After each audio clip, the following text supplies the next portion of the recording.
What's going wrong with our railroad and why? My universe is in danger. I've got to find more gold dust.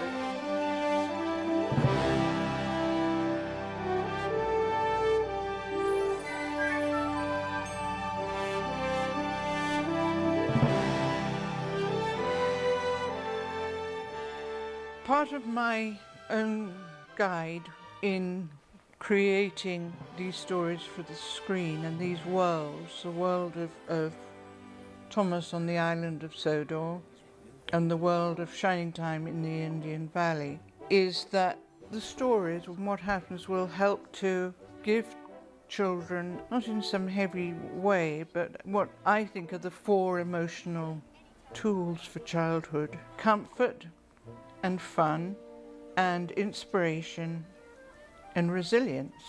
And I think that is very, very important to protect, whatever age you are. What are you doing in the sheds, James? I'm feeling a little blue, which isn't so hot when you're red.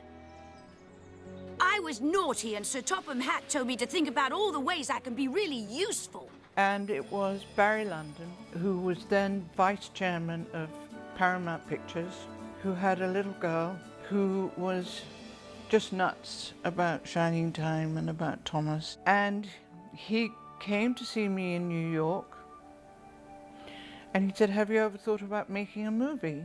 And I said no, that I hadn't, because the stories, these mini feature films, seemed to me to be perfect in their own right. And he said, "I think you should make a movie." Diesel knows that the lost engine in the legend really exists. What engine? What legend? Of an engine whose magic makes her more powerful than Diesel will ever be. When Polygram Filmed Entertainment picked it up, said, "We're going to get behind this with you," I had a best part of a year in which I wrote very much the story that would finally appear on the screen. And inspired by this little girl who had written a letter saying, "Thomas, please will you come and stay at my house," which was roughly it. And she had defied a lot of those who before Thomas ever went up on the screen said, "Oh, only boys are going to be interested in this." And I said, "No, girls will be as well." And as a mother, I felt that I would love a story which would be told by a mother to her children about something that happened to her when she was a little girl. It all began one rainy day in the big city, just before your uncle was born, and I was going to stay with Grandpa. Another influence was in doing research for the story. I felt I needed some endorsement, and we went to 2 classes in New York of children, and it was remarkable how many of the children in those age groups said over and over again, if they were asked what makes you happy and what makes you sad, their grandparents came into how they responded to it. That either they longed to see more of their grandparents, or they longed to make their grandfather or their grandmother happy again, for exactly the reasons that I'd started writing about in this story. Grandpa's been so sad since Grandma Tasha died, and he never comes here to see us. Well, maybe your visit will cheer him up, When it came to the actors who were going to be involved in casting, we had a storyteller for Thomas in the UK, and we had a storyteller for Thomas in the US. Alec Baldwin became storyteller for Thomas, and we just had the best time together. Loved working with him. Toolkit, check. Ticket puncher? Check, check. Aye, aye, aye, aye, aye. All aboard? Just testing, Billy. A lot of times you think you want to do a children's film for the sake of doing one, but it might not be a good movie. And I read this, and it was a really good movie. I thought, this is, an easy one. And I had done the TV show with Britt and taped those voices, and I really liked Britt. I thought that when you do a movie and you work with people that you respect and you think that they're onto something, and you like them personally, it makes it easy. Stacy, where did you find this painting? In an old locker. It was done by Burnett Stone when he was a child. I was told that he used to work on this railroad. But he never leaves the other side of the mountain now. Didi Conn, that was sort of an easy fit because she played Stacy in the Shiningtown TV series. Lily, of course, who would play Lily, and Mara was recommended to me. She had just lost her mum, and she said yes. She was just, I think, incredibly professional. Lily is a little girl that lives in the big city, you know, with her parents, and she goes to visit her grandpa, and he's very, you know, he's a very quiet man, keeps to himself, and everything's very quiet, and she doesn't like that. I just had such a clear idea of who this man was and what it felt like to live with a loss like that. I could never have imagined in my wildest dreams that the actor who would bring him to life would be Peter Fonda. Did Grandma love Lady as much as you do? Did she take a ride on her? Grandma loved her because I loved her. But she never took a ride on Lady. I couldn't fix her in time. I have a grandson, Thomas, who's got Thomas the Train. And Mr. Conductor sits up in the cab, you push Mr. Conductor down, and the train scoots forward. You push him down, scoots forward. I'd like to do this kind of film. I've always wanted to do a children's film that satisfies the child in me. Look at the signature, Billy. Burnett Stone. It's hard to believe Burnett could have ever looked that happy. Oh, Burnett had a wonderful smile. And he loved railroading, too. Billy Two Feathers, the casting director suggested Russell Means. And Billy Two Feathers was a character that Rick and I had created for Shiningtown, but played by a different actor at that time. I did write into the story to make Billy's character very attuned to the troubles that were happening in the Indian Valley and the bad impact that the return of P.T. Boomer could have. Where I am? You're P.T. Boomer. You left this valley a long time ago. Now I'm back. I'm looking for Burnett Stone. Where is he? Wherever he wants to be. Playing innocent like everyone else in this town won't work. I'll find him. Yes, there is innocence here. Don't mess with it.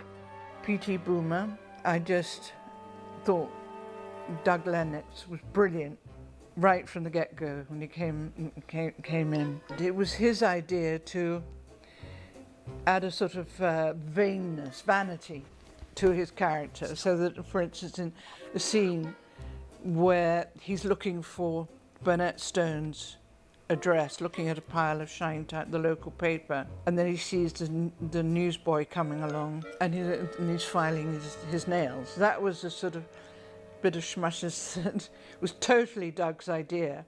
That engine, she's in that mountain, isn't she? Even if she were, she'd be no good to you now. You're wrong, Burnett Stone. Just like you're always wrong. I'll tell you what she's good for. And one thing only. I'm going to tell you what that is. She's good for scrap. Mutt, I had first seen a dog, in my mind's eye was completely Mutt. I went on a very short holiday to Key West, and there was a dog on the beach, and I've still got his picture. It's in my script. I thought, that's Mutt. But his character was so important as this, again, his instincts as an animal about what needed to happen and where he needed to be. So the dog, it was perfect. Mutt was great. I have to concentrate now, Mutt. I'm suddenly having problems with my sparkle. Mutt.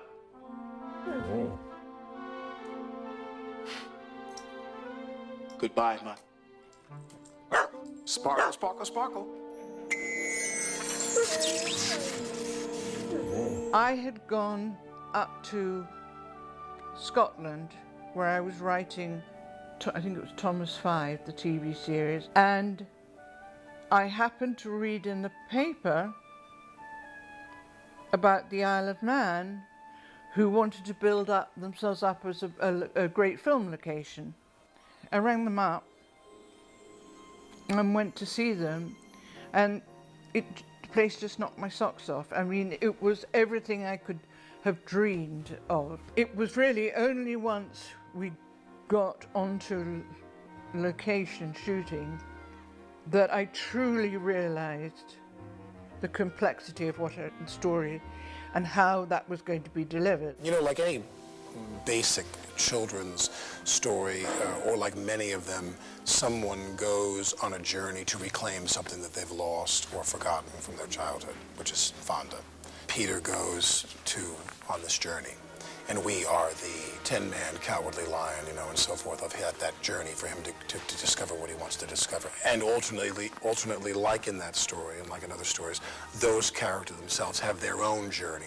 They're there not only to aid and abet the cause of the primary figure, but they themselves have some drama they're involved in. So Mr. C has this magical quality that he loses. Losing your sparkle, huh? What perfect timing. Now where is that lost engine? You won't find her here. You're not clever enough to stop me. Oh, yes, I am. And I mean, to have had the talent in the key crew, many of these folks who were, you know, stars in their own field. See, first of all, interesting to see the number of, I'm glad to say, women who were involved in leading roles in the crew, and how talented and detailed everybody was. This is a friendship bracelet. Grandma taught me how to make one when I was little. This one's for you. Thank you, Lily. Burnett Stone's cottage, the attention to detail of getting all these little things right, where we would see that there were no pictures on. Burnett had taken the pictures off the walls because he'd got himself this shutting down of his life. In this particular story, shutting himself out of the world of magic, yet not really completely, but getting so close that by the time my granddaughter arrives, and the story actually begins with her then coming to me, she is the impetus that saves me from giving up on magic, giving up on life. We went to Pennsylvania briefly, of course, and we shot all the big station scenes there. And then a lot of us moved up to Toronto. Oh, I'm sorry, James. I'm going to the windmill to search for something important. Now off you go to work, please. Okay, Mr. C, keep the steam up. Several scenes, as was explained to me, would need to be matted in. And so we'd be using green screen. 2 scenes which stand out with Alec, where I'd handwritten in a lot of business that we did when he comes across Rabbit's messages and works out what he's supposed to do next and eats a carrot. And the way Alec did want to do the scene several times because he didn't feel he'd got everything in it. I don't have time for these silly word games. I've got to find a member of the family that's got a lot of gold dust. Wait a minute. That's it. That's it. I've got to find a bellflower. I need to make a call. So should I do some where we play it right into the lens? In a way, it's a fun scene. It's a jokey scene, you could say, because there he is, and it's real fantasy time with this rabbit writing notes and so on, but taken by Alec with great seriousness and wanting to get it exactly right for the audience. Beach. Beach! That's it! That's it!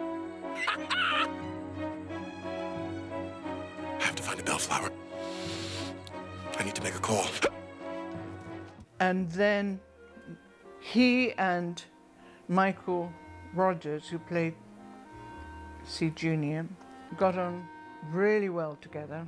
But Michael doesn't listen to a thing I say. Nothing. We really do have a brother relationship. I tell him to do something, and he nods, and he acknowledges, he looks me in the eye, then he goes out and does exactly the opposite of what I tell him. And in that sense, he's just like Billy and Stephen and Danny.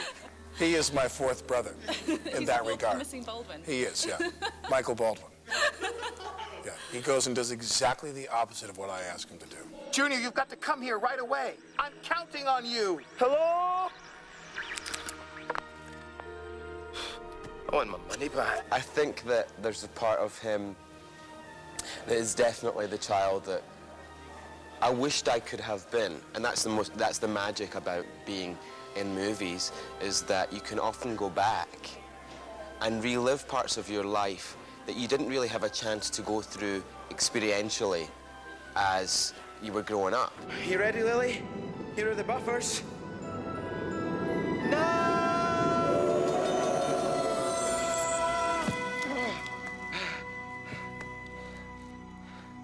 Where are we?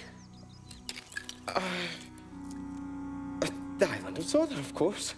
And there's something that I saw where once the cameras stop rolling, they cannot stop laughing.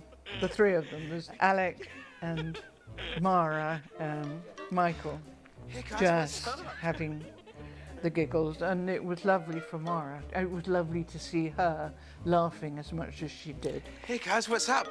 You enjoying the sun? No, Junior, I am not. I landed here after a scene. Sorry. What do you think is so funny, young lady? Who is this girl you brought? Sometimes it was grueling, and there'd be a lot of hanging around to get things sort of perfectly positioned. But we also had a lot of fun, and there were some important scenes. Peter came up to Toronto, and there were several scenes that involved him. Mr. Conductor! Mr. Conductor! Thomas? Oh, Mr. Conductor, where are you?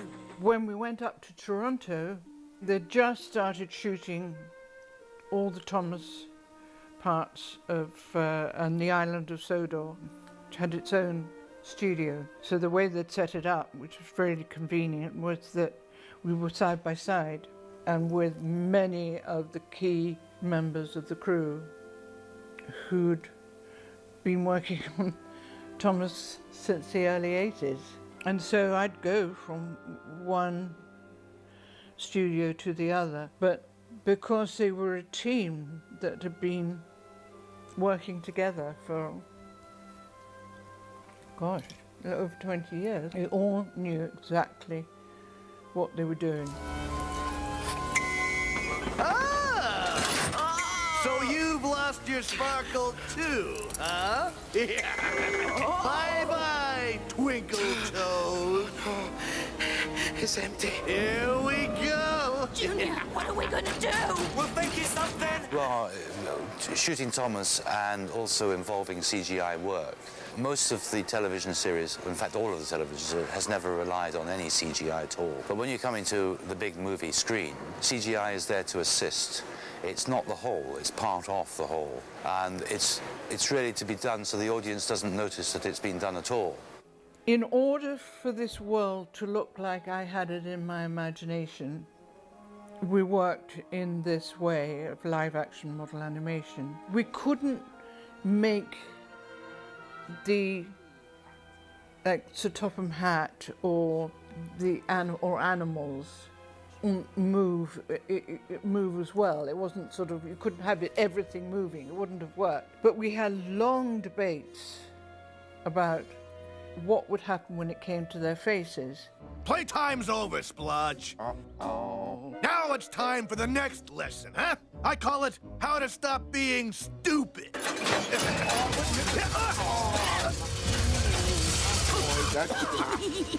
We took the decision that it was going to be way too complex in this particular way of shooting live action model animation to be able to have the mouths moving. And that also became part of the charm, I guess the word is, the charm of this world, of the island of Sodor. It's a beautiful day. I mean, we're down, but we're not out. No, we're out. But we are not down. When I was told that the film needed to be substantially shorter, I don't think anybody there really understood how big this film was becoming, and all these wonderful actors all joining in to be in it. Because it's an entirely different story than any of the Thomas the Tank Engine stories. This is a departure, but not from the reality of Thomas and what he's, or the magic, and whatever the imagination is there. It's just a deeper look. Well, lady, what are we to do? It all seemed so much easier when Tasha and I were children. Of course, I realized that the film would be an enhancement and that I had a responsibility, because the company had gone public, being vice chairman of the company. But I saw no reason whatsoever why I should have to cut the film, and it would turn it at the heart of the movie, for me, would be pulled out of it because so many of the scenes tied in. When it was complete, it only added to this magic world of Thomas. How come you don't live in the valley? I don't like trains. But the trains come to Muffle Mountain. To the other side. This side, there's neither sight nor sound of them. Are you sure you don't like trains, Grandpa? I'm sure.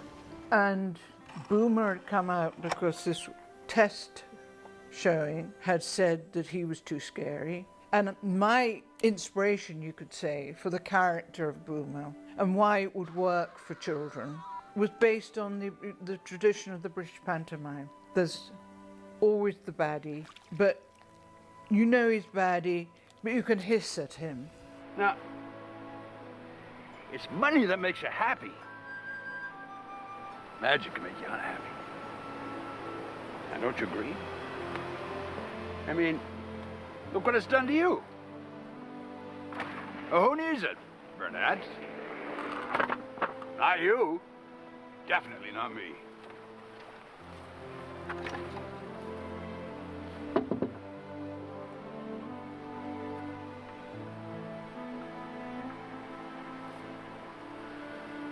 I'll be back, Burnett Stone. I found you. Now I'm gonna find that engine. And then Peter, because he was sad. Sometimes grown-ups just underestimate children's ability to take something in. But there was also a scene which came out of the movie and which was, to me, so important to the story. And that was, he shows that he cares. Yes, he's sad, he's grumpy, but he really cares about his granddaughter Lily, and where he's on the phone calling to Stacy because Lily has not got off at the right station. She didn't get off at Muffle Mountain. She goes on to Shining Time for good reasons, but he's worried about her. Russell Means' character, that was just shocking to have his scenes cut down because, as an executive noted, who shall be nameless, couldn't understand a ... word he was saying. Now, Lily!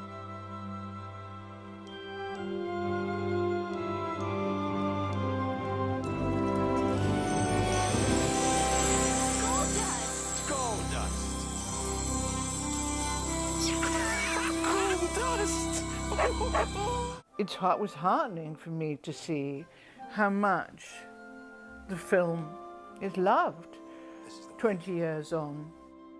But where there was negative criticism, I was expecting it because I knew why they felt like that.